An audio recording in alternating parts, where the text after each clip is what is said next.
What's up mga kaborda? Andito ako ngayon sa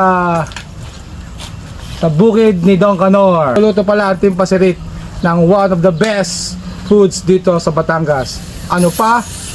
Ay di Batangas Lomi. Tara, samahan niyo ako mga kaborda. What's up, mga kaborda? At ito mga idol ang pagluluto ng lomi sa Loming Batangas. Unahin natin ang bawang, mga idol. Bawang muna ang ating aromatics. Aromatic. Lalabas natin ang Bawang. amoy. Aroma. Sa Sige na English. sunod.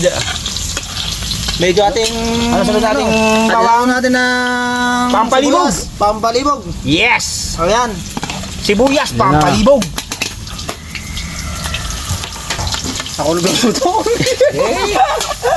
Yan, may kanya-kanya version muna pagluluto ng lomi. May time ka naman, babe. Mga hindi masarap. Okay, kaya may sinama na. Tubig, galing Ilog Pasig. Ibubuhos natin yan. Tansya mo talaga, tansya. Kaldubera na yan, nakalapatay. Wala. Kaldo ng kalabaw. Yun.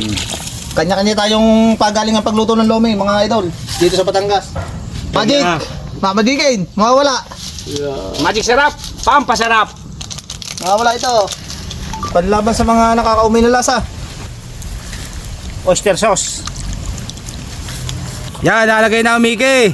Loming Batangas. Luto ni Chef 56 ng Team Pasirit.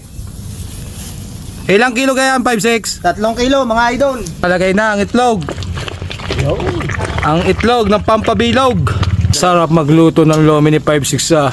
Lalapot pa to. Lalapot pa yan. Tinuluto na. Ang lasa, bear friend. Gisado yan, tsura. Gisado eh. Gisado lang ba eh. Wala pa si palakot. Wala pang pampalapot eh. Hindi pa nilalagyan eh.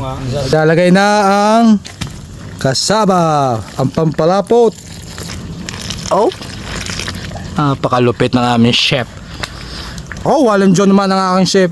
Talakita naman niyo kung magluto. Magaling magpaikot. Magaling magpaikot, pati ho nagluluto, naikot. Walang yun. Naglalapot-lapot ang Loming Batangas.